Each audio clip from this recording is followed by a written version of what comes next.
வந்தான், விவசாயிகள்னு சொல்லி கொண்டு வந்தான், மீனவர்கள்னு சொல்லி கொண்டு வந்தான். தமிழர்கள் வாழக்கூடிய கிராமங்கள்ல சிங்கள குடியேற்றத்தை நடத்தினான். இன்னைக்கு என்ன பண்றான்? இந்தியால தமிழர்கள் வாழக்கூடிய பகுதிகளில் வட இந்திய குடியேற்றம் நடந்து கொண்டிருக்கு. ஓட்டு உரிமை அளவுக்கு நடக்குதா இல்லையா? என்ன பண்ணலாம்? அங்க ஒரு 30-40 வருஷத்துக்கு முன்னாடி நடந்த சில நிகழ்வுகள் இங்க இப்ப நடந்துகிட்டு இருக்கோம் கண்ணு முன்னாடி. அப்ப 50 வருஷத்துக்கு அப்புறம் அங்க ஒரு பெரிய இனப்படுகொலை நடந்துச்சுன்னா அடுத்த 50 வருஷத்துல இங்க ஒரு பெரிய இனப்படுகொலை வருங்கிறத கூட நீ உணராம உட்காந்துட்டு இருக்கேன்னா நீ யாருக்காக சொத்து சம்பாதிச்சிடுற? நீ சொத்து சேர்க்கிற, யாருக்கு சேர்க்கிற? உன் பிள்ளைக்கு சேர்ப்ப, உன் பையனுக்கு சேர்ப்ப. அவன் நாளைக்கு விரட்டி விரட்டி கொல்ல போறாங்க, அவனை விரட்டி விரட்டி அடிச்சு கொல்ல போறாங்க. என்ன பண்ணுவ? சொத்து பாதுகாத்துருமா உன் பையனை? ஒரு பெரிய வீடு கட்டி வச்சிருக்க, அந்த வீடு பாதுகாத்துருமா? வீட்டு கதவை உடைக்கிறதுக்கு எத்தனை நிமிஷம் ஆகும் சொல்லு? எது பாதுகாப்பு உன் தம்பிக்கு, உன் பையனுக்கு? எது பாதுகாப்பு? ஏதாவது யோசிக்கிறானுங்களா? ஏண்டா பர்மால எத்தனை வருஷமா தமிழன் இருந்தான் தெரியுமா? 200 வருஷமா பர்மால தமிழன் கிடந்தான். தமிழ்நாட்டு ஊர்கள் அங்க உருவாச்சு. தமிழ் மட்டுமே பேசக்கூடிய கிராமங்களும் ஊர்களும் அங்க உருவாயிடுச்சு. பர்மீஸ் கவர்மெண்ட் வருது, அத்தனை பேர் வெளியேற்றுறான், கலவரத்தை தூண்டி விடுறான். பர்மீஸ் மக்கள் வந்து கலவரம் செய்யறாங்க.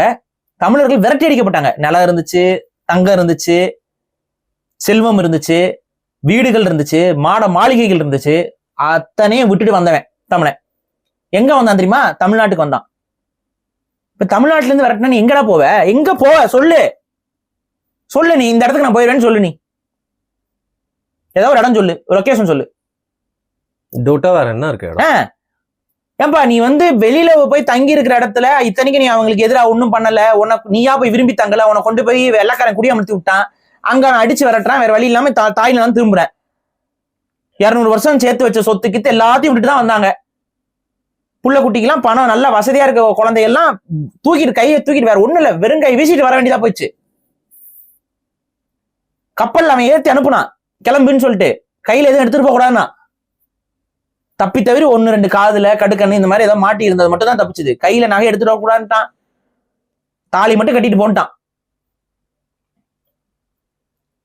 நடந்துச்சு, கண்ணு முன்னாடி நடந்த வரலாறு இது. பர்மால நடந்த தமிழர்களுக்கு.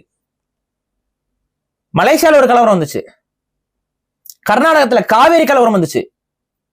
கர்நாடகத்துல இன்னைக்கு தர்மஸ்தாலா இஷ்யூ வந்து பெரிய இஷ்யூ ஆயிட்டு இருக்கு. இன்னைக்கு பல பேர் அங்க வைக்கக்கூடிய குற்றச்சாட்டு என்ன தெரியுமா?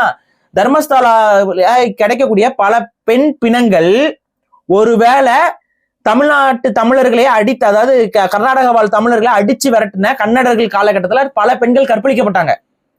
அவங்களுடைய பிணங்களாக இருக்கலாம்ங்கிற சர்ச்சையும் உருவாயிருக்கு. இப்ப சீரியஸா இன்னைக்கு வரைக்கும்